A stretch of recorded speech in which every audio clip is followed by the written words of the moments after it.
Queridos cofrades y amigos, Ave María Purísima. Alabado sea Jesucristo. Me alegra profundamente poder presidir una nueva reunión de la Cofradía Colombiana del Glorioso Apóstol Santiago, especialmente en este día en que celebramos la solemnidad de la Asunción de Nuestra Señora, la Santísima Virgen al cielo, su asunción en cuerpo y alma al cielo. Bien sabemos que ya desde el siglo V se celebraba el nacimiento al cielo, o como señala la tradición bizantina, la dormición de Nuestra Señora. Es decir, la Santísima Virgen no experimentó la muerte física como los demás mortales, sino que realizó un tránsito al cielo en cuerpo y alma. De ahí que muchas mujeres en una u otra época les hubieran dado el nombre de María del Tránsito, equivalente a María Asunción o María de la Asunción. En Roma la fiesta ya se celebraba desde mediados del siglo VII, pero solamente fue hasta que el 1 de noviembre de 1950 el Papa Pío XII proclamó solemnemente este dogma que profesa, como verdad de fe, este misterio.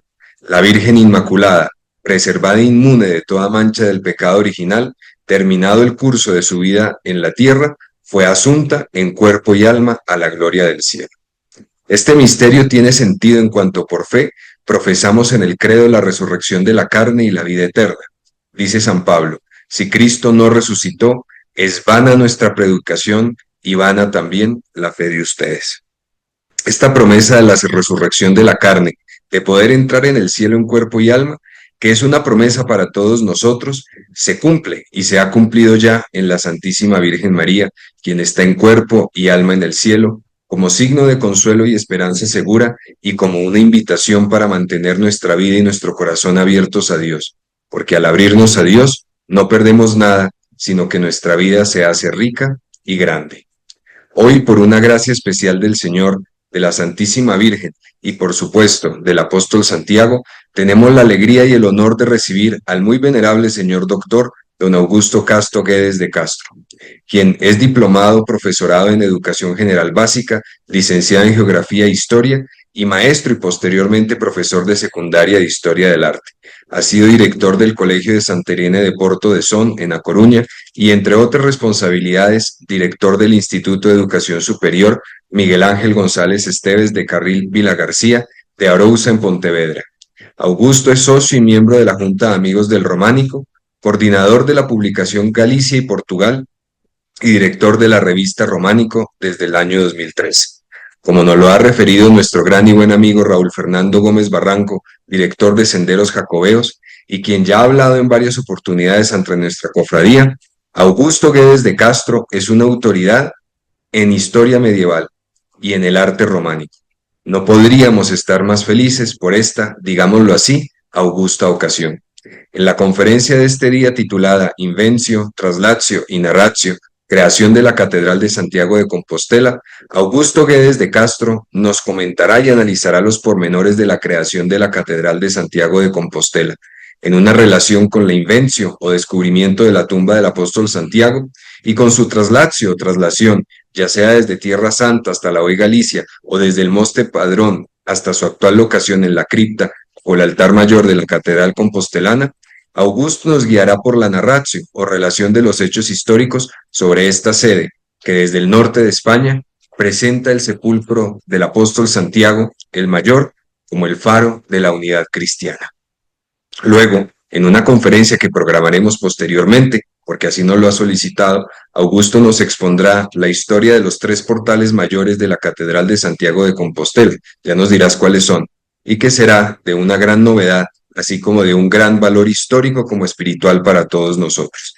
En verdad que, como dice nuestra gran amiga doña Inés Arias Arias, a quien tenemos el gusto de tener hoy con nosotros, lo que no pasa por la religión no existe, a lo que agregaría aquel viejo aforismo que aún se lee en el friso de la fachada del Casón del Buen Retiro de Madrid: todo lo que no es tradición es plagio.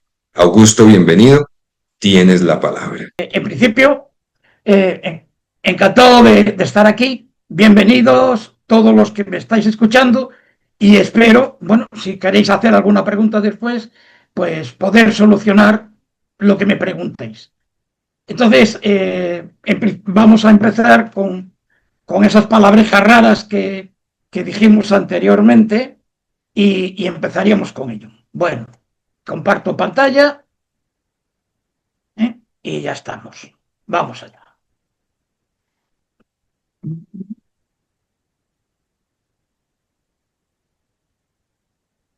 Bien, vamos allá.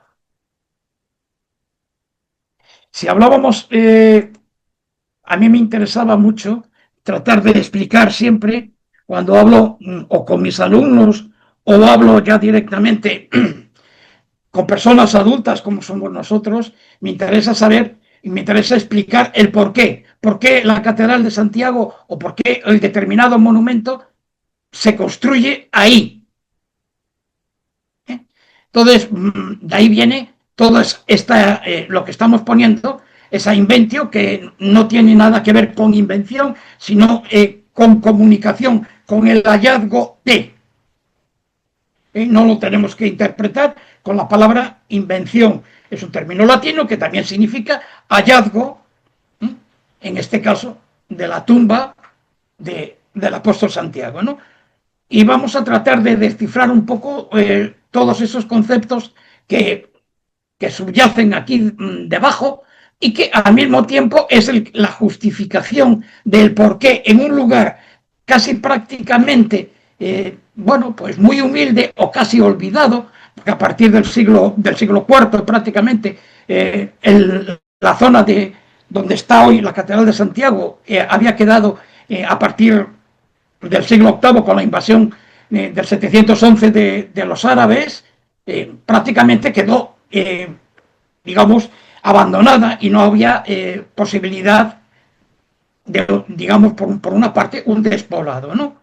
Entonces, esa creación de la ciudad, primero de la catedral o de la iglesia, y a partir de ahí de la ciudad de Santiago, tiene que ver con todo esto, ¿no? Con esa inventio que estoy mencionando. Entonces, a partir de ahí, bueno, las imágenes que tenéis ahí, seleccioné primero la historia del hallazgo y la justificación por parte de Teodomiro, del hallazgo y la creación de que aquí yace Santiago, y esa es digamos, el reflejo que aparece ahí. Por otra parte, está el tímpano de Cereixo, de una iglesia que está en la provincia de La Coruña, en la Costa da Morte, y entonces ahí vemos representado la traslatio del apóstol Santiago. Lo pondremos después. Y en la parte de arriba pues tenemos la inscripción de la tumba de Teodomiro, ¿no? Bueno, vamos a tratar de ir viendo cosas de esa manera, ¿no? Bueno, la idea siguiente que tenemos aquí es el por qué que se crea esto, ¿no? Vamos a ir desdoblando cada concepto, ¿no?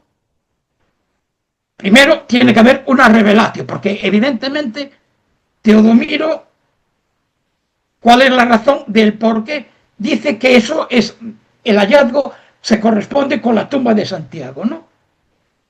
Y la única, en principio, narración clara es esa revelatio divina representada en la miniatura por ese ángel turiferario que está, digamos, con el incensario sobre la tumba de Santiago. Ese hallazgo se calcula entre el 820 y el 830. Teodomiro se acerca a la tumba por, digamos, la instancia, las instancias de Payo o Pelagio o incluso Pelayo, monje cercano a Santiago, y que en este momento era ermitaño, que ve unas luces sobre la tumba, unas luces extrañas, se lo comunica al obispo, y el obispo es el que, a instancias de Payo, se acerca a la tumba y entiende esa revelatio. Teodomiro lleva a los ángeles que le revelan el sepulcro de Santiago, y Teodomiro, al visitar el lugar, nace o empieza a hablar de esa inventio. Ese descubrimiento, ese hallazgo, lo va a confirmar Alfonso II, el rey Alfonso II, lo confirma. Y por lo tanto ya tenemos una confirmación por parte de una autoridad episcopal y por otra parte una narración, una confirmación al mismo tiempo real de Alfonso II, ¿no? Por lo tanto, ya está un poco justificado el lugar para tratar de dignificarlo. Bien, entonces, continuando el discurso histórico, nos encontraríamos en el año 1077, se narra ese descubrimiento, porque ese descubrimiento lo tenemos narrado 200 años más tarde. ¿Por qué se narra en 1077? La única relación que nosotros tenemos es a través de una copia que se conserva en la Universidad de Santiago, pero una copia de 1435. Pensar que el tiempo está pasando, ¿no? A partir del año 1077 hay un acuerdo, que tendremos que verlo a través de unas imágenes que os pondré después, un acuerdo importante entre la principal iglesia que había en el término en Compostela, que es el convento de Antealtares, ¿no? El convento de Antealtares va a firmar un acuerdo con el obispo Diego Peláez, obispo de Santiago, y el abad Fagildo firman ese acuerdo de Antealtares para poder construir la iglesia románica. Lo veremos después en imagen y vais a entender perfectamente lo que trato de explicaros. Ese acuerdo, a través de ese acuerdo firmado, los monjes ceden parte de su territorio, de su posesión, a cambio de recibir o percibir la mitad de las ofrendas de los peregrinos. Con ese acuerdo de Antealtares se empieza a construir la catedral románica que tenemos hoy. Entonces, en el año 1075 comienza esa catedral, la construcción. El monasterio, para poder construir esa catedral románica, el monasterio de Antealtares renuncia temporalmente a esos beneficios. Renuncia temporalmente y no los llega a recibir nunca. Y permite la construcción de la cabecera románica en los terrenos del monasterio. Es en estos momentos cuando se narra por primera vez el descubrimiento, como os lo puse ahí anteriormente, en el año 1077. La narratio nos dice cómo se descubrió la tumba de Santiago, ¿no? Recordar también que Alfonso II fue el primer rey que peregrina a Santiago. Y a través de esa peregrinación, Alfonso II manda construir 3 iglesias. La iglesia de Santiago, la iglesia de San Juan Bautista, hoy perdida, no sabemos dónde está, o dónde estuvo, perdón, y sería el monasterio de Antealtares como custodio del lugar. Bien. Antes os ponía unas imágenes del Tumboa, que la imagen de Teodomiro y el obispo Teodomiro y el ángel sobre la tumba de Santiago, y os pongo ahí un detalle, que el Tumboa consta del total de 165 diplomas, formando 2 partes diferenciadas, y el resto se va a añadir en distintas fases a lo largo del siglo XII y del siglo XIII, y el Tumboa se finaliza en 1255. En su confección, claro, a lo largo de todo este tiempo, desde 1129 hasta 1255, evidentemente ha sido escrito por varias manos. Tenéis la imagen de Teodomiro y el ángel, y por otra parte tenéis la imagen de Alfonso II.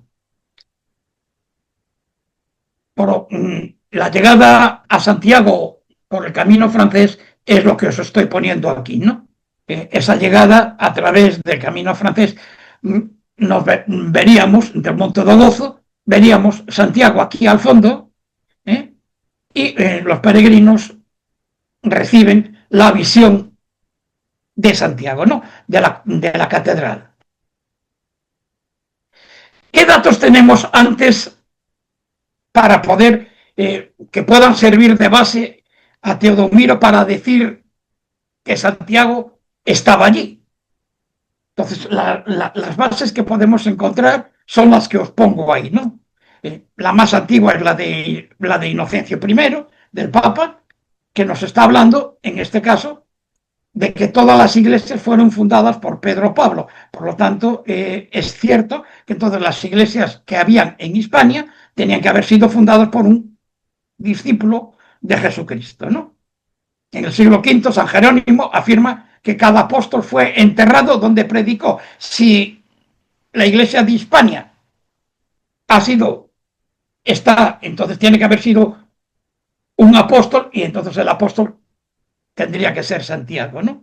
En el Breviarium Apostolorum, la noticia de la prédica de Santiago en Hispania, que fue enterrado el 25 de julio. Ahí tenemos la historia del 25 de julio, que es la que está apareciendo en las fechas, ya sabéis, del Año Santo, ¿no?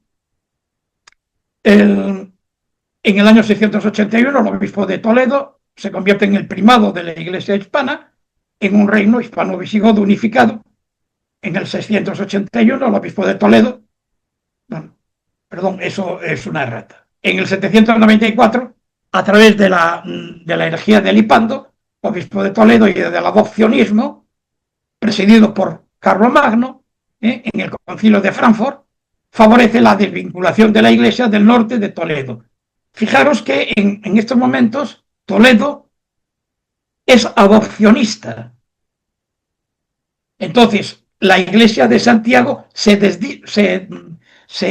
separa de la Iglesia de Toledo, y entonces va a empezar a generar un poder para poder discutir directamente con la Iglesia primada, que era Toledo. En el 786, los comentarios del Apocalipsis, en los Beatos, se recoge la idea de San Isidoro de la predicación en Hispania. En el 820-830, como os puse antes, la inventio bajo el rey Alfonso II y el obispo de Iria, Teodomiro, que muere en el 847. A finales del 11, en el Cronicón iriense, volvemos a tener noticia de ese descubrimiento, de esa inventio. En el 1077 ya estamos narrándolo y lo estamos convirtiendo en una narración, y que va a pasar a la posteridad. Narra esos hechos del descubrimiento. En el 1105 se acepta la traslatio por el Papa Pascual II, por lo tanto, el Papa ratifica ese traslado del cuerpo de Santiago, y valga la redundancia, a Santiago, ¿no? En el siglo XII, en la historia compostelana, también se refleja, y en el siglo XII, en el Codex Calistinus, volvemos a hablar de que Santiago se trasladó, el cuerpo de Santiago se trasladó a Compostela. La imagen de la traslatio, claro, hablamos de la traslatio porque si no hay una traslatio, no podría estar el cuerpo de Santiago donde lo descubrió Teodomiro. En esa traslatio no tenemos más que 4 imágenes en la península que reflejan esa traslatio románicas. La que os puse anteriormente era la de tímpano de Cereixo, y tenemos el cuerpo de Santiago rodeado por los discípulos en un barco, y tenemos la representación del agua trasladando el cuerpo hasta Padrón, ¿no? Otra de las imágenes, y me parece interesante o muy importante, es esta imagen de una moneda donde aparece esa traslatio, pero muy reflejada, ¿no? Entonces aquí aparece Teodoro y Anastasio. Por otra parte tenemos San Jacobi, aquí la parte de arriba. Aquí estaría la cabeza decapitada de Santiago y el cuerpo más abajo, ¿no? En las aguas del mar, aquí debajo, y la representación de ese mástil mayor, digamos, coronado por una cruz patada, sería la representación de un barco de la época correspondiente, ¿no? De un barco fluvial, generalmente representado de esta manera. Esto es una copia de la zona de Francia, del norte de Francia, ¿no? Herodes manda decapitar a Santiago, como ya sabéis, en Jerusalén entre los años 41 y 44, y posteriormente varios discípulos recogen el cuerpo y lo depositan en una barca, trazando rumbo a Hispania. Es lo que se conoce por la palabra traslatio, ¿no? Durante 7 días, sin más guía ni timón que la mano de Dios, atraviesan con éxito el vasto piélago y llegan al puerto de Iria, donde amarran la barca a un pedrón. Hoy ese pedrón se conserva y estaría una especie de mini cripta en la iglesia de Padrón. Eso lo narra el libro de San Jacobi, el libro tercero del Códice, aceptado por el Papa Pascual en el año 1105, ¿no? Aparte de esa moneda, otra copia de estas monedas las tenemos aquí. Esto es una meaja, una moneda de vellón, fundada, es decir, acuñada en Santiago entre 1182 y 1188, y tenemos prácticamente la misma representación. O un contrapeso o peso, eso servía solamente para el cambista, para poder pesar el peso de la moneda que tú le llevabas, para poder certificar ese peso, ¿no? Y volvemos a encontrar esa, digamos, duración y representación de ese barco con el mismo mástil, con la misma cruz y la misma representación de los 7 discípulos que llevan el cuerpo.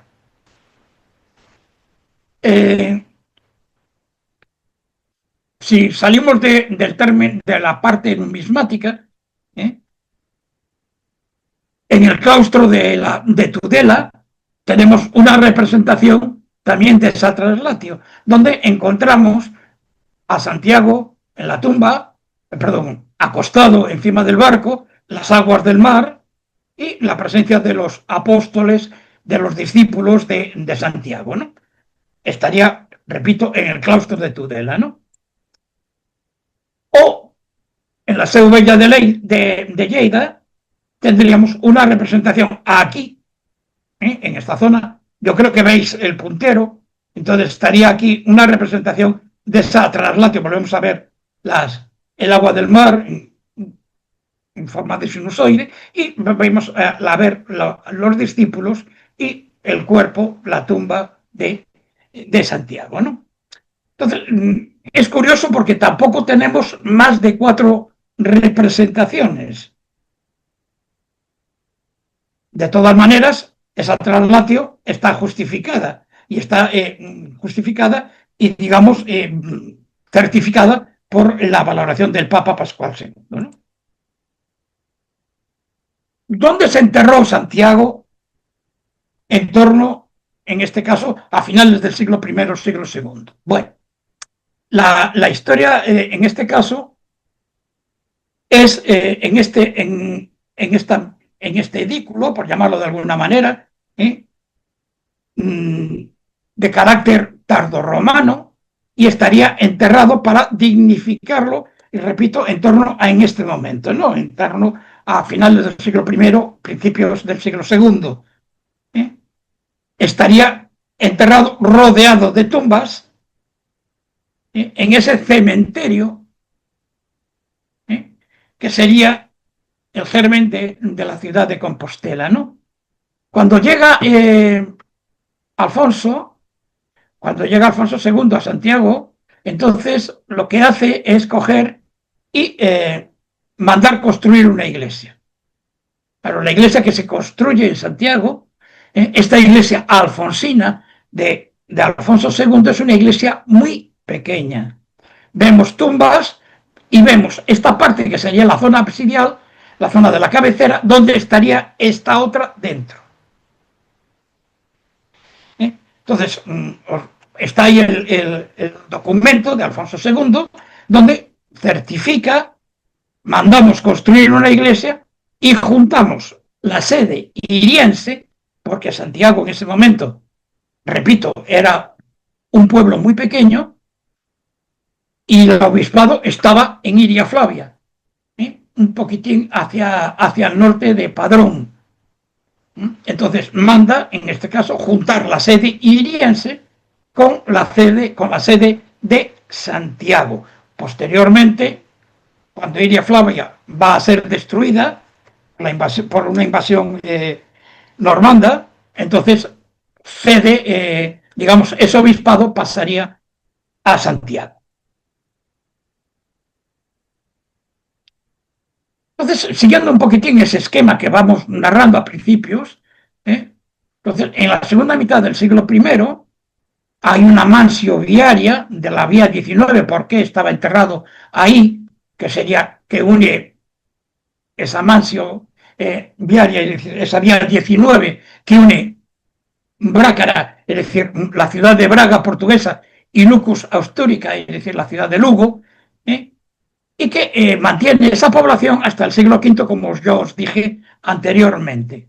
A partir del siglo V, VI y VII, queda reducida prácticamente a un cementerio. De ahí viene ese término de a veces de poder identificar la palabra Compostela, que se deriva de Compositela. Y entonces, si se deriva de Compositela, el origen de la palabra Compostela no es Campus Stellae, sino cementerio pequeño. A partir del siglo VIII, hasta principios del IX, se abandona el lugar. Entonces, hay un abandono. ¿Por qué digo abandono del lugar? Porque no se conocen tumbas de esa fecha. Entonces, hay ese abandono del lugar hasta precisamente ese descubrimiento que hablábamos antes de Teodomiro, del descubrimiento del apóstol, ¿no? De la tumba del apóstol. Entonces, entre el 820 y el 830 aparece ese mausoleo en un estado muy ruinoso del siglo II, como os dije anteriormente, de la tumba de Santiago, ¿no? El mausoleo, ¿en qué consistía ese mausoleo? En un edículo formado por dos plantas. La inferior sería la cripta, y la planta superior serviría para reunirse los fieles. El edículo sería de unos 20 metros cuadrados, que justifican esa presencia de esa posible iglesia alfonsina de Alfonso II, ¿no? A partir de ese momento se construye esa iglesia y se adapta esa primera planta como nave y la parte inferior como cripta. En el 872, Alfonso III hace una nueva iglesia más grande, imitando un poco la iglesia de San Julián de los Prados de Oviedo, la iglesia de Santullano, imitando la planta de la iglesia de San Julián de los Prados en Oviedo. Tiene ese desnivel del terreno, que lo vamos a seguir viendo conforme vayamos avanzando en la construcción de la iglesia, hace que tenga que construirse unas escaleras para poder descender a la cripta, donde estarían los tres sepulcros, el de Santiago y de sus discípulos. El edículo se sitúa en la cabecera recta, bajo una bóveda de mármol. De ahí viene la palabra aquella de Arcis Marmoris. Es decir, está la tumba de Santiago bajo arcos de mármol. De ahí viene la historia esa de Arcis Marmoris. En el 997, el templo y el edículo, el templo de Alfonso III, y el edículo van a ser afectados por Al-Mansur, por la invasión de Al-Mansur, que termina destruyendo parte de la Catedral de Santiago y llevándose las campanas. A principios del siglo XII, Gelmírez elimina la parte superior del edículo, la parte superior de la nave, para empezar ya, evidentemente, la finalización de la catedral románica. Esta sería la iglesia una visión de la posible iglesia de Alfonso III, que se conserva el acta de consagración del año 899, y fijaros que esa consagración se dignifica con la presencia de los obispos de Huesca, León, Astorga, Oviedo, Salamanca, Coria, Coimbra, Lamego, Viseu, Oporto, Braga, Tui, Orense, Lugo, Britonia, Zaragoza y el propio de Iria, es decir, el obispo Cisnando, ¿no? Dándose cuenta de que estamos hablando en finales del siglo IX y todos estos obispos vinieron desde su lugar de origen a Santiago para dignificar, digamos, esa acta de consagración y bendecir la iglesia. Por lo tanto, si os choca, a algunos podéis pensar que Coimbra está en Portugal, Lamego también está en Portugal, Viseu está también en Portugal, Oporto, Braga, son sedes de Portugal, pero que en este momento formaban parte, no existía Portugal, y por lo tanto estaban unidas directamente a la parte, digamos, cristiana de la Hispania, ¿no? En el año 997, como os dije antes, es el ataque de Almanzor, la iglesia prerrománica que custodiaba la tumba del apóstol es incendiada y las campanas son llevadas a Córdoba. Almanzor respeta el sepulcro de Santiago, por eso destruye, quema parte de la iglesia, nada más. Y en el 1075, bajo el reinado ya de Alfonso VI, se comienza a construir la catedral románica. En el siglo XIII, Fernando III devuelve las campanas a Compostela, después de la conquista de Córdoba. Más o menos Santiago podría ser esto, una ciudad amurallada, con las puertas para poder acceder, pero a mí lo que me interesa más que la ciudad es la presencia, primero, me interesaría que vierais el ratón. Entonces, aquí teníamos esa iglesia de Alfonso III que estaría aquí. Pero, ¿qué pasa a esa iglesia de Alfonso III? Si la queremos extender, va a extenderse hacia aquí. Pero todo este terreno que estaría vallado se corresponde al gran monasterio de Antealtares. Por lo tanto, de ahí viene la justificación que yo os decía antes de poder firmar un convenio para que le permita a la Catedral de Santiago, en este caso no era la catedral, a la iglesia de Santiago, poder construir hacia allí. Entonces, eso, tenerlo claro, porque es lo que justifica esa concordia y justifica, digamos, la presencia de la Catedral de Santiago donde está.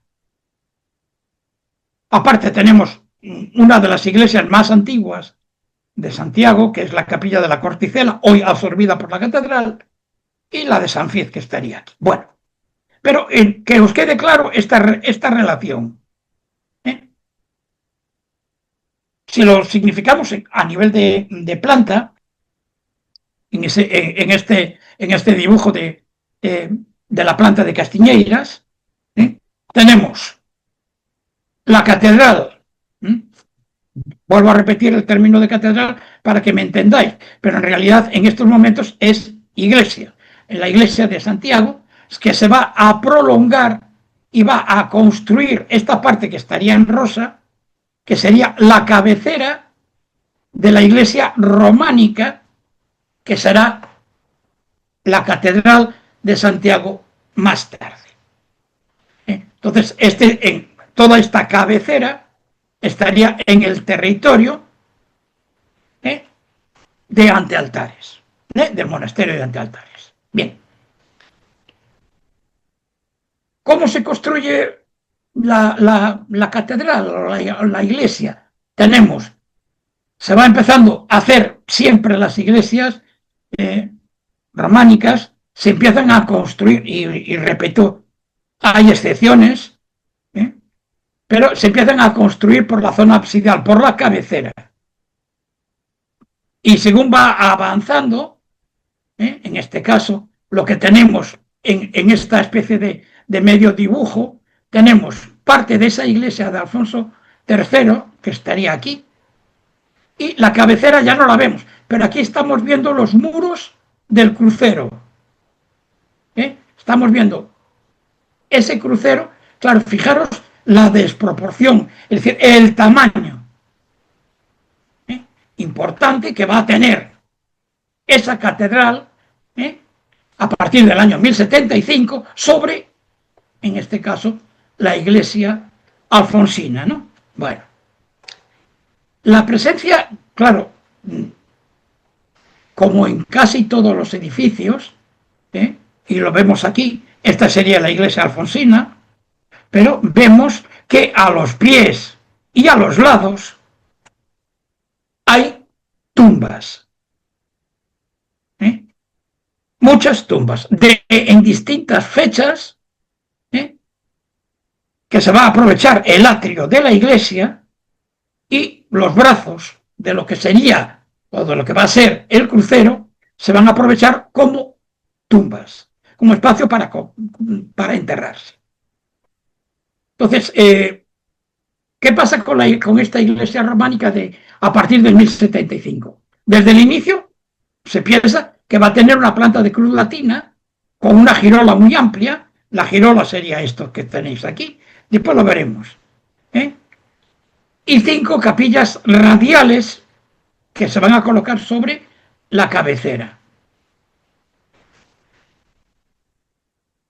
La girola va a permitir el paso y la comunicación sin interrumpir el acto central. Por lo tanto, las iglesias de peregrinación generalmente van a tener siempre girola para permitir el paso de la nave de la derecha a la nave de la izquierda sin necesidad de pasar por la nave central. Sobre las naves laterales y sobre la girola estarían las tribunas, abiertas al altar y a la nave central por un esbelto triforio. Veremos imágenes. La iglesia de peregrinación, que se van fraguando a lo largo de las 4 rutas que desde Francia conducían a Santiago, pensar que en este momento es el camino francés y las 4 vías a través, en este caso, de ese camino francés y que cruzarían Francia, y primero sería Europa-Alemania, y que cruzarían esa zona para poder llegar a Santiago. Recordar que en estos momentos la mayor parte de la península estaba en manos de los musulmanes. Por lo tanto, las peregrinaciones desde el sur de Hispania serían muy complicadas. Una vez que la construcción de la cabecera del crucero se acaba, se procede a derribar esta iglesia que tenéis aquí, los restos de esta iglesia que habían sido ya devastadas por la invasión de Al-Mansur. Se procede a derribar la iglesia prerrománica y se prosigue con la construcción de las naves que serán finalizadas por el maestro Mateo. En esta fecha, el crucero de la catedral debería de estar terminada y apto para el culto. ¿Por qué se construye así? Porque así permite no interrumpir el culto. Siempre hay un altar para poder recibir peregrinos y poder hacer los oficios religiosos. Empezando por la cabecera, se va construyendo y siempre se permite, digamos, que no se interrumpan los oficios religiosos. En el año 1117, los compostelanos se sublevan contra los abusos, en este caso, de Gelmírez y de la reina Urraca. Incendian la iglesia, ya teníamos levantadas torres, como las de las fachadas del crucero, sobre todo, en este caso estamos hablando sobre todo de la fachada de platerías, y otra cosa que también van a atacar es el palacio de Gelmírez. No el palacio de Gelmírez hoy, sino el palacio de Gelmírez en este momento. Os indicaré dónde. Entonces, al mismo tiempo, los amotinados incendian toda esta zona. Gelmírez consigue escapar disfrazado de mendigo y a la reina Urraca la dejan salir en brial, es decir, lo que se dice en ropa interior, en ese camisón, para que pueda salir de Santiago, ¿no? Lo que se perseguía era librarse de ese dominio, digamos, de esa presión fiscal que estaba realizando Gelmírez sobre los burgueses de Santiago. Y es importante porque es una de las primeras revoluciones burguesas en la España cristiana. Entonces, me parece interesante, muy importante, esta pequeña revolución. Claro, acaba mal, pero bueno, pero digamos que es importante, ¿no? Porque la reina Urraca se va, se reúne con sus tropas, Gelmírez reúne a las suyas y las cabecillas de la revolución, sus cabezas a colgar de la muralla. Bueno, hablábamos de esa cripta, de ese subterráneo rodeado de las tumbas. Estamos viendo una escena de la excavación de Chamoso-Lamas. Entonces estamos viendo la nave central de la catedral y lo que hay debajo de la nave central. Es decir, en toda esta parte se había utilizado como cementerio. Aquí tenemos la presencia de algunas tumbas, algunas, digamos, tumbas de caja, a veces tenemos tumbas de estola, a veces incluso hay un número significativo de infantes. Pero me parece más interesante que la parte del cementerio propiamente dicha, los muros de esas iglesias anteriores. Es decir, recordar que entonces hasta este momento, y va a ser así, la Catedral de Santiago se construye sobre la iglesia de Alfonso III y sobre la iglesia de Alfonso II. Por lo tanto, antes de la catedral que podemos ver en cualquier momento, habría otras dos iglesias. Aquí tenemos otra representación también de esa iglesia que se va a construir románica, que se va a ir extendiendo incluso sobre la propia muralla de Santiago, ¿no? Que la tenemos aquí representada por una de las puertas de la muralla. Bueno. Lo que estaba contando un poco antes, y lo podemos pormenorizar digamos, en este dibujo, en esta planta, lo podríamos significar aquí. Iglesia de Alfonso III, la que está pintada así un color más rojito. La girola la tenemos aquí, rodeando el altar mayor. La presencia de las 5 capillas absidiales, y las 2 capillas que se van a colocar sobre los brazos del crucero. La iglesia de la Corticela, que os enseñé yo antes, estaría aquí en estos momentos, en el siglo XII, pero después, posteriormente, ya la veremos, cómo se va a construir un pasadizo, y la capilla de la Corticela es hoy una capilla de la Catedral de Santiago. Otra parte importante que me interesa también remarcar es que la Catedral de Santiago se empieza a construir por la capilla del Salvador, que es la que está aquí. Es la única capilla de planta cuadrangular que tenemos en la cabecera. Estas otras 2 tienen una planta semicircular y estas otras 2 tienen una planta poligonal. Bueno, Gelmírez quiere modernizar la catedral y entonces vamos a contar una pequeña historia compostelana que queda así un poco rara.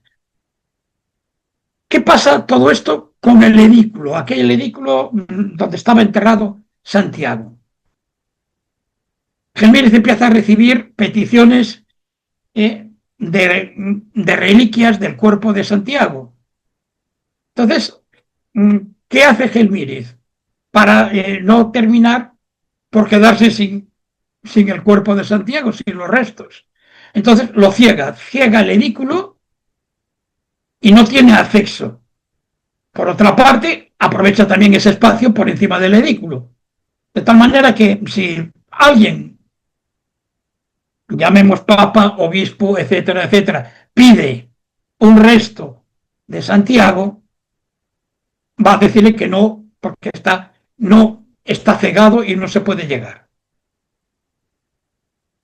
Fijaros que estamos hablando del siglo XII. Las reliquias permanecen ocultas en algún lugar de la catedral y desde 1589, ante los temores de la invasión que se preconizaba por Francisco Drake, que va a atacar Coruña, y decía, bueno, después de atacar Coruña llega a Santiago.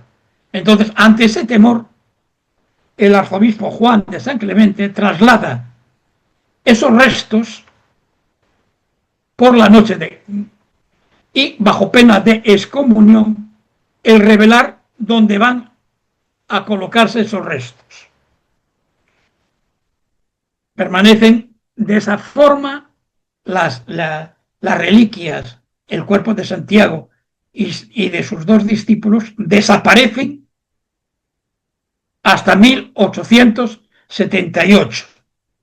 Es decir, el cuerpo de Santiago y de los discípulos ha permanecido pues prácticamente casi algo más de 600 años perdido. Entonces, bueno, en 1878 fueron descubiertas por el cardenal Payá en el subsuelo del altar mayor.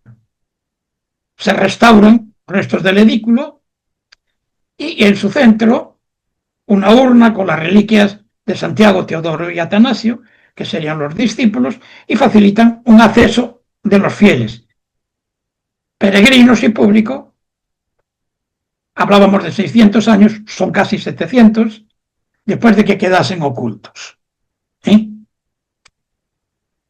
Es una cosa curiosa porque ya directamente desde el paleocristiano, desde épocas paleocristianas, hablamos del siglo IV, encontraríamos un acceso siempre a la reliquia, al santo correspondiente. Es decir, en este caso estaríamos hablando de un término que es la confesión, donde el peregrino se acercaría a la tumba para pedir perdón por todo su comportamiento o pedir ayuda para cualquier cosa, ¿no? Esa confesión en Santiago no existió. Desde la época de Gelmírez no existió hasta prácticamente finales del siglo XIX, que se vuelve a restaurar la posibilidad de acceder a la tumba de Santiago, ¿no? A través de esas escalinatas, los peregrinos accederían a la tumba de Santiago. ¿Qué es lo que hace Gelmírez en estos momentos? Bueno, pues si no hay confesión, no hay posibilidad de llegar o bien a la tumba, entonces Gelmírez manda a Maestro Mateo hacer un busto de Santiago, que es el que encontraríamos hoy por encima del altar mayor, que es lo que, bueno, se llama, en el itinerario, se llamaría el abrazo al apóstol. De tal manera que el peregrino no llegaría a la tumba, porque la tumba no estaba, pero sí podía darle un abrazo a Santiago correspondientemente. Entonces, bueno, es una sustitución de la historia de la confesio, en este caso por una estatua, un busto de Mateo, ¿no? Del Maestro Mateo. Hoy la Catedral de Santiago es esto. Entonces, todo este conjunto, la parte negra sería la parte románica, pero tenemos toda una serie de, digamos, aquí tenemos lo que os contaba yo antes de la corticela. La corticela hoy se ha construido este acceso y se llegaría a a la capilla perfectamente. Aquí tendríamos la parte románica, aquí tenemos el claustro de Álava, de Juan de Álava, un claustro renacentista, y después tenemos también la posibilidad de toda una serie de capillas ya barrocas a continuación. No, y bueno, y parte de la cabecera románica va a ser sustituida también por alguna capilla gótica. Entonces decíamos que tenía planta de cruz latina, una planta de cruz latina con un crucero marcado de 3 naves, con un crucero del mismo ancho que la nave, con girola, y los pilares, y con pilares que son de carácter compuesto, porque sujetan los arcos fajones y, por otra parte, los formeros que van a dar sentido al movimiento lateral, ¿no? Vale. Y por encima de todo este cuerpo tendríamos la presencia de una tribuna que serviría en este caso para alojar a los fieles en algún determinado momento. Generalmente se reserva ese espacio para las mujeres y los niños. ¿Qué pasa con el edículo? Bueno, pues va a aparecer en esta zona el edículo en el 1879 va a aparecer debajo de ese trasaltar, y aparecieron en una arqueta de piedras sueltas 3 paquetes con los restos de los 3 varones adultos, Santiago, Teodoro y Atanasio. Se realiza un Te Deum y el día de fiesta de la ciudad, y se excava una zona debajo del altar para poder acceder a ella, que aquí en el plano sería esta de aquí abajo, ¿no? Debajo del altar mayor, ¿no? Esta es una visión aérea de la Catedral de Santiago, donde tendríamos las torres que darían lo que se conoce la fachada del Obradoiro, ese claustro que yo os decía antes, curiosamente es el claustro más grande de Hispania, y por otra parte es el claustro, uno de los claustros más grandes también de Europa. La otra historia que tiene, digamos, un poco individual que tiene el claustro de Santiago sería que es un claustro que estaría a la altura de un primero. Por lo tanto, ese desnivel que va a haber entre esta zona y esta otra va a justificar la presencia de un claustro sobreelevado. Si estamos en el Obradoiro y veríamos parte de las ventanas que tiene la fachada, darían a este claustro que estaría a la altura de un primero. Hablábamos antes de la revuelta burguesa de Santiago de 1117, y entonces estaríamos viendo que los burgueses en este caso van a destruir parte de esta torre, y el palacio de Gelmírez estaría en este lugar. Hoy el palacio ya sabéis que estaría aquí. Pero el palacio anteriormente, el palacio arzobispal o el palacio obispal, como depende del momento, estaría aquí. Y era el lugar al mismo tiempo donde el obispo ejercía funciones judiciales. Se conserva en este lateral de aquí, aún hoy forma parte del pararrayos, parte de, digamos, de donde se ataba a los reos, etcétera, etcétera, ¿no? Bueno, esto sería lo que estábamos viendo. Hablábamos antes de las portadas. Las portadas, ya que lo tenemos aquí, vamos a decir portada de la Zabachería, esta de aquí. O portada, si hablamos en tiempos románicos, tendríamos que hablar de la portada del Paraíso. Portada que estaría aquí detrás de la torre, que sería la portada de Platerías, y evidentemente aquí, en la zona del Obradoiro, estaría el Pórtico de la Gloria, y antes del Pórtico de la Gloria, el Pórtico de la Transfiguración. Bueno, vamos a ir viendo. Claro, pensar que hay aditamentos que se van a ir construyendo a lo largo de la catedral, como podría ser. Esta es la parte románica que tenemos en la catedral, ¿no?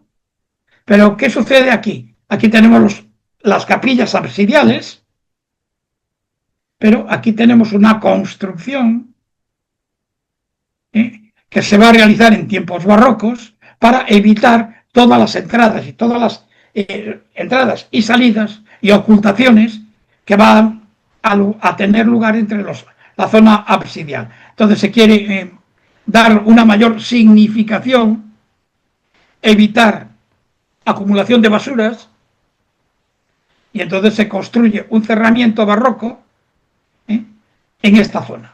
Bueno, este es el cerramiento que yo os estaba diciendo. Aquí tenemos las capillas, aquí serían las capillas absidiales, y aquí tendríamos ya el deambulatorio y la zona, digamos, del altar mayor, la zona de la capilla central sería esta. Bueno, repito datos porque son importantes para no perderlos. En el año 1075 se derriba la iglesia de Antealtares y se delimitan los cimientos. Recordar aquella concordia de la que hablábamos. Entre 1075 y 1088, Diego Peláez, el obispo, en este periodo se hace como el proyecto global y se empieza a levantar las tres capillas centrales de la girola. Se empieza a construir por la capilla de San Salvador y se le añaden las capillas de San Juan Evangelista y San Pedro y parte de sus muros. En el año 1088 hay un parón porque Diego Peláez se enfrenta a Alfonso VI y Diego Peláez tiene que escapar por piernas y se refugia en tierras aragonesas porque si no tendría problemas. Y fue acogido por el rey Pedro I de Aragón, y entonces hay un parón en la construcción de Santiago entre 1088 y 1094. En el año 1095 se traslada aquella sede episcopal de Iria a Santiago durante el obispado de Dalmacia. Entre el 1094 y 1101 se edifican las capillas de Santa Fe y de San Andrés, las capillas poligonales de influencia pamplonesa, en la Girola las de San Nicolás, etc. Y bajo la dirección del maestro Esteban, de procedencia aragonesa. Es el responsable del cerramiento perimetral que quedaba por hacer ya en tiempos anteriores y al mismo tiempo de gran parte del transepto introduce influencias, en este caso aragonesas, en concreto jaquesas, como son los pitones jaqueses, y parte del clasicismo, el capitel de Alejandro, etcétera, etcétera. Bueno, en el 1101 el maestro Esteban trabaja en la catedral pamplonesa y ya no vuelve a Santiago. En el 1112, falta un uno, a 1168, al frente de las obras está el maestro canónigo Bernardo, que es nieto del maestro Bernardo anterior. En el 1110, en 1122 es la fecha de los portales historiados, de los cuales hablaremos el próximo día, y 1168 y 1211 ya es la época de Mateo. Un poco he explicado todo lo que os acabo de contar, la obra de los cuatro maestros principales, hay más, pero vamos a entender de los cuatro maestros principales, que serían estos, de Bernardo, de Esteban, de Bernardo el joven, o el canónigo Bernardo, y del maestro Mateo. Y esta es la fecha, digamos, ya de los portales. Entre el 1100 y 1103 se hace la portada de Platerías. Entre el 1101 y 1112 la puerta francígena, que es la puerta, digamos, de la zabachería hoy, la puerta del paraíso, y la portada también de la zabachería, ¿no? Entre el 1101 y 1112 se hace Platerías, y en 1168 y 1210 se hace ya el Pórtico de la Gloria y ese busto de Mateo que yo os dije antes, ¿no? Ese busto de Santiago hecho por Mateo, ¿no? Poco este sería el edificio, las cuatro partes que se van a realizar en las cuatro fases: la fase de Bernardo el Viejo, la fase de Esteban, la fase de Bernardo el Joven y la fase de Maestro Mateo, ¿no?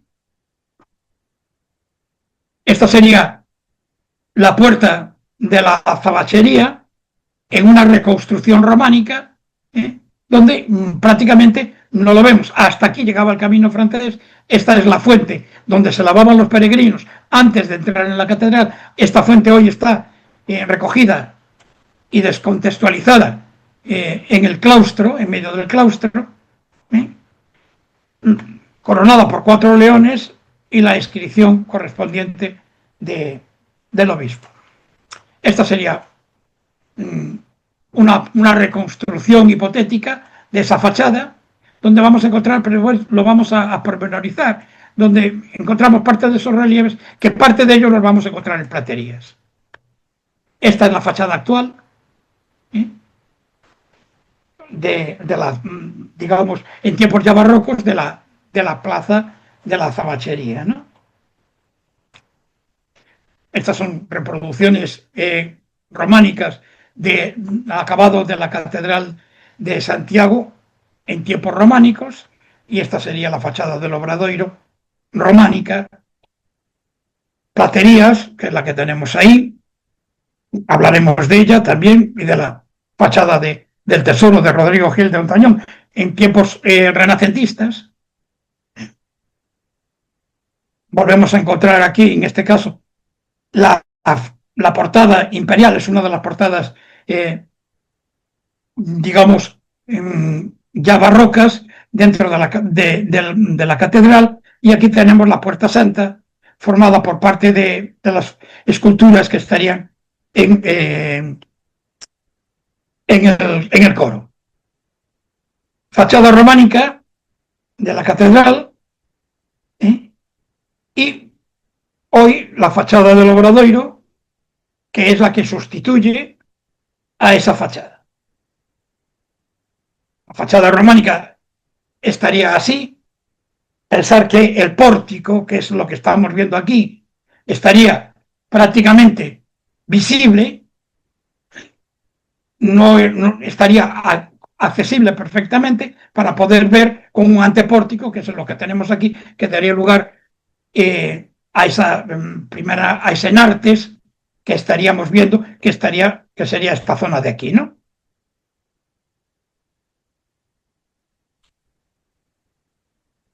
Entre 1101 y 1136 el obispo Gelmírez, 1120 va a ser Gelmírez el primer arzobispo de Santiago, en 1140 muere el arzobispo Gelmírez, entre 1168 y 1210, al frente de las obras de la catedral está el maestro Mateo, nombrado maestro Mateo por el rey Fernando II, y con un sueldo al año de 100 maravedís. O sea, 100 maravedís, si los cambiamos hoy por moneda, sería prácticamente nada. Pero sin embargo, los 100 maravedíes de este momento le permitían vivir a Mateo como de una manera, pues, cuasi rico, por decirlo de alguna forma, ¿no? Estamos viendo la zona de la cripta de la Catedral de Santiago, que es la que en parte sostiene el Pórtico de la Gloria, ¿no? Esta sería la planta. El Pórtico de la Gloria está sostenida por este conjunto importante. Es un conjunto conformado por 8 columnas muy pesadas, muy grandes no, gruesas, un pórtico. Esa columna sería muy importante porque encima de ella está justamente el parteluz del Pórtico de la Gloria, ¿no? Y sería, digamos, el sostén de ese pórtico, ¿no? Funcionó o debió de funcionar prácticamente casi como una capilla más de la catedral. Se entraría por esta zona y tendríamos, en este caso, 2 pilares muy fuertes, este y este otro, pero este sobre todo, que es el que sujeta ese pórtico, ¿no? Esas son imágenes de la cripta, y bueno, me interesa más a lo mejor ver, esto sería la capilla central de ese pórtico, que es una capilla en este caso recta, que está flanqueada por otras 2 semicirculares, y por otra al mismo tiempo también que es cuadrangular, ¿no? Como veíamos en la planta, si os dierais cuenta en la planta, aquí tenemos esa capilla que yo os decía, que es la capilla central, que actúa como altar mayor, y tenemos 2 capillas laterales, semicirculares, y otra que también es cuadrangular. la capilla está, a ver, la capilla hoy se discute mucho sobre ella, pero parece ser que esa capilla está construida antes de Mateo, es decir, en tiempos de Gelmírez. Lo que pasa es que Mateo, prácticamente lo que estáis viendo es obra de Mateo. Entonces, el tema de las columnas, el tema de la decoración que está en el intradós del arco, es obra precisamente del estilo de Mateo, lo cual quiere decir que Mateo va a modificar en un tanto el acabado de ese pórtico, perdón, de esa cripta que estamos viendo, ¿no? Entonces le está añadiendo ese tipo de florones, que son flores muy adecuadas también, muy características del estilo mateano. Os traigo esto porque me parece un tanto curioso. Aquí tenemos la representación del sol. En la cripta vamos a encontrar dos claves, una con el sol y otra que vamos a ver más adelante, que no la traje, perdón, otra que representaría también un ángel con una luna en cuarto creciente, ¿no? Se empieza a construir la catedral por la Capilla del Salvador. Esta es la Capilla del Salvador. Y para que os deis cuenta un poco, antes hablábamos de ese parón producido por, en este caso por Diego Peláez, que va a tener que marcharse como obispo de Santiago, y ese parón lo viene marcado por la diferencia de paramentos.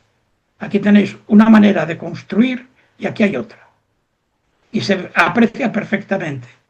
Por lo tanto, hasta el año 1088 estaríamos viendo una construcción de Peláez, en tiempos del obispado de Diego Peláez, y hecha en este caso por Bernardo el Viejo, que sería ese cierre de esta capilla. Posteriormente, ya sabéis que el maestro Esteban es el que la va a terminar. ¿Por qué se empieza a construir por aquí? ¿Por qué se sabe que es en el año 1075? Pues precisamente por estas dos inscripciones. Esta que hay aquí y esta otra que hay aquí, ¿no? Aquí nos hablamos de que reina el rey Alfonso, se construye esta obra, y aquí hablamos de que se construye esta obra en tiempos del obispo Diego. Entonces, el obispo Diego y el rey Alfonso coinciden en el año 1075, en el primer momento, ¿no? Entonces, en este momento por eso se dice que el momento de empezar la construcción románica de Santiago sería el año 1075. Esta es la historia del Botafumeiro, que yo le llamo así un poco el incensario de la catedral, porque sirve para higienizar y servir como digamos, al mismo tiempo, tratar de perfumar, por decirlo de alguna forma, el ambiente después digamos, de algunos actos litúrgicos que en estos momentos eran largos. Estáis viendo por aquí detrás, esta sería la puerta de platerías, ¿no? Altar mayor, el tornillo sin fin que permite precisamente el alzado del Botafumeiro, y hoy ya con la reconstrucción de esa especie de protector de la capilla, que estaría aquí sostenida por ángeles, y está sosteniendo precisamente ese techo sobre la capilla, ¿no? Ese baldaquino sobre la figura de Mateo, del apóstol de Santiago, de ese busto del que hablábamos anteriormente, ¿no? Estos serían las salidas de los tubos del órgano. Curiosamente, si hablamos aquí de este tornillo hecho por Celma,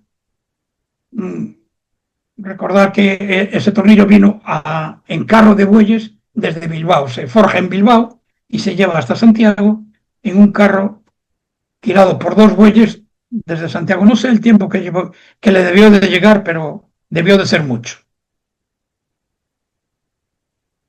otra vista otra vez de ese baldaquino, hoy ya restaurado y por tanto brilla con una intensidad importante, y ese acabado barroco de las bóvedas de cañón románicas pintadas posteriormente, ¿no?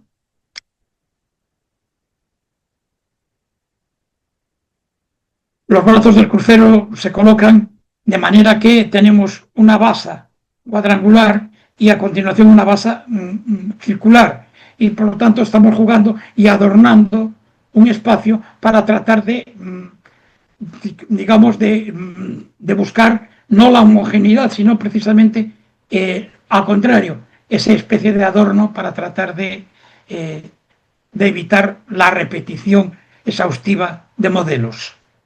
Estamos viendo, todos ellos se llaman pilares cruciformes porque recogen, tienen forma de cruz, un núcleo central al que se adosan 4 columnas que reciben los empujes de los arcos formeros y de los arcos fajones.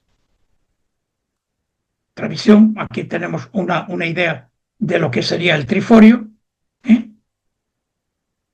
que hay que pensar que el triforio es precisamente el espacio arquitectónico y la tribuna es el espacio físico para poder estar, ¿no?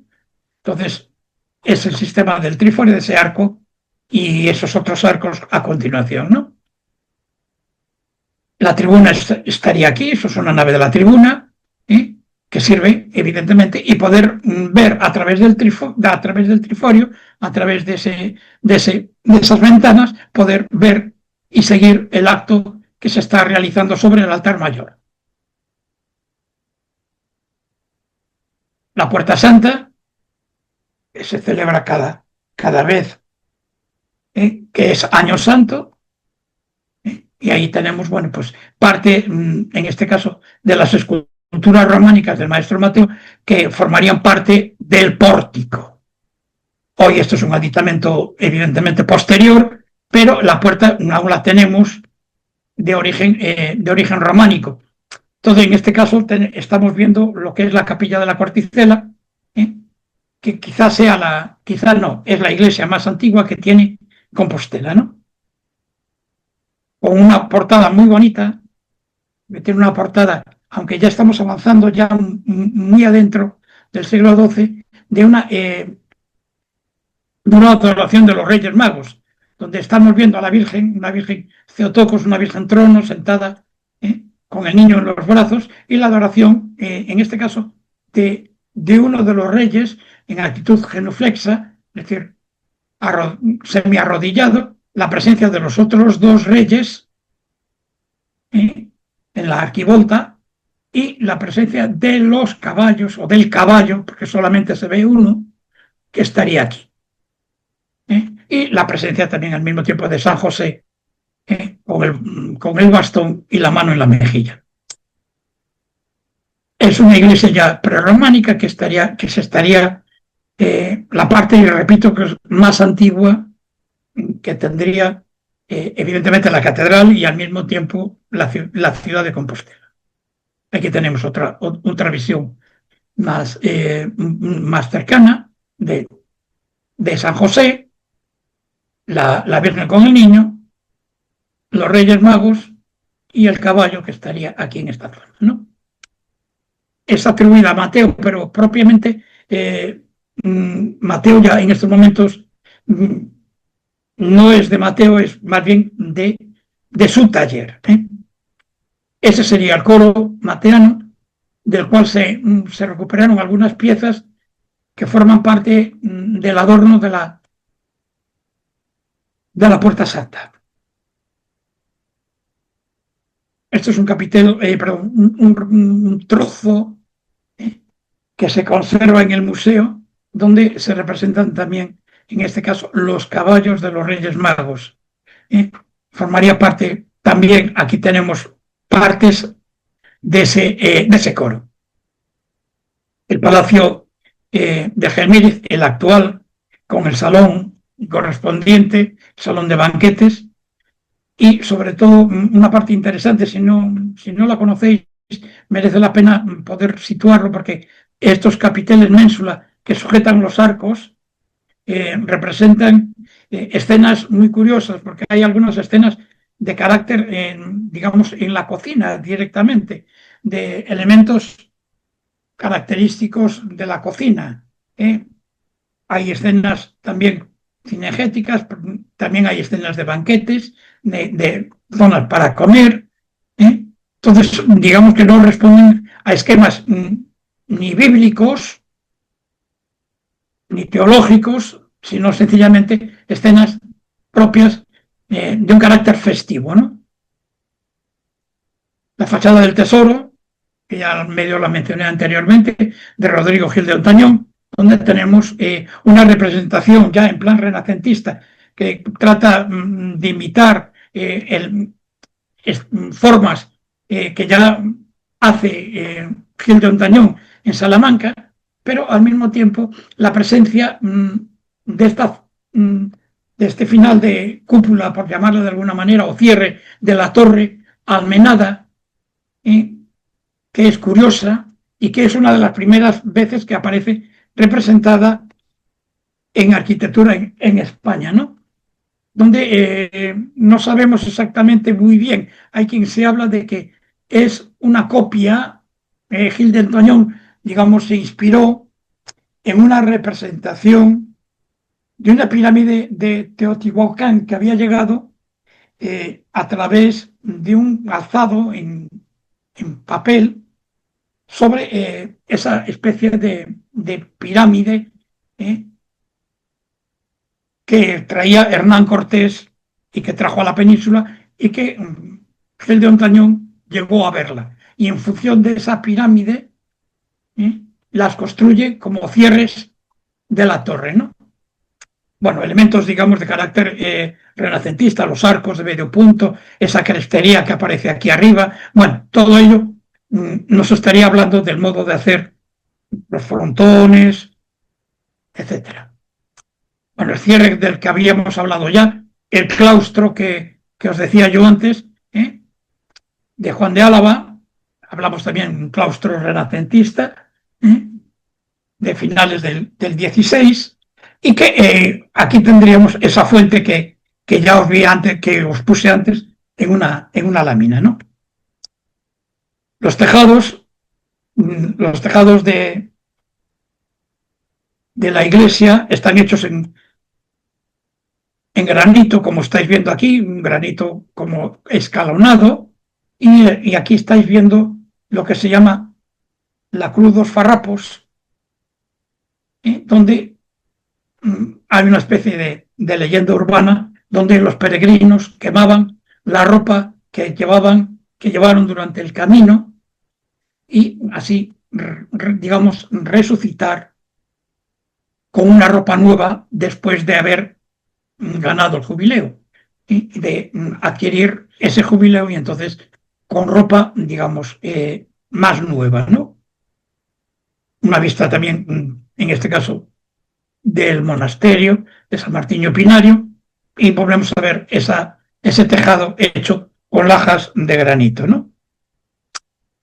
Rosetones que tiene Santiago aún, y otra de las cosas también más curiosas de Santiago, en los tejados vivía un campanero, y aquí tenemos digamos, la huella de la casa, del tejado de la casa en la que vivía, ¿no?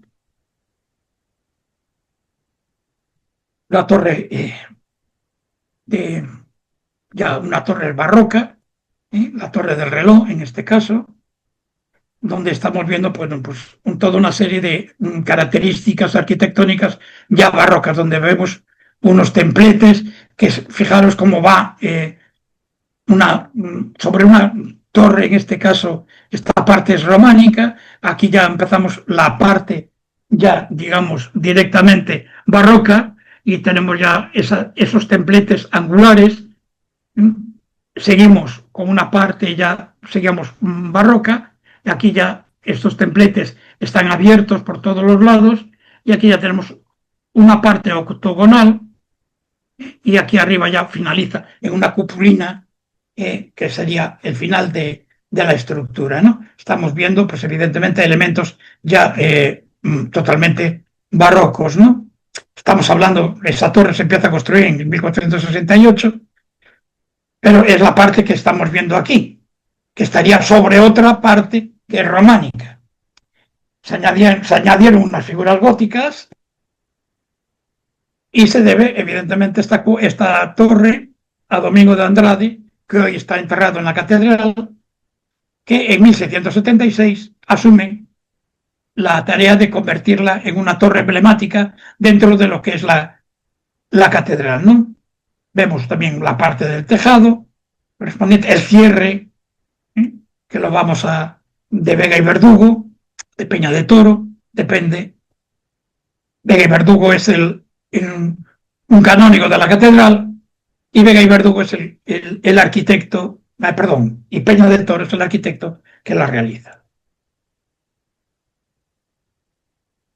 En la tribuna tenemos los restos de otro rosetón que estaría de cara a la plaza del Obradoiro, y que hoy toda la tracería que está en el interior se ha perdido, ¿no? Restos que tenemos aquí. Esta es la tribuna que estaría sobre Platería, sobre el Pórtico de la Gloria, perdón, justo, y me parece importante también poder destacar cómo en este caso, si hablábamos antes de que en la cripta teníamos la luna y el sol, aquí en la clave tenemos el cordero. Aquí ya estamos en el cielo, aquí no es necesario ni la luz del sol ni la luz de la luna, porque el cordero es el que nos ilumina. Entonces, y con eso acabamos la presentación de la arquitectura románica de la catedral.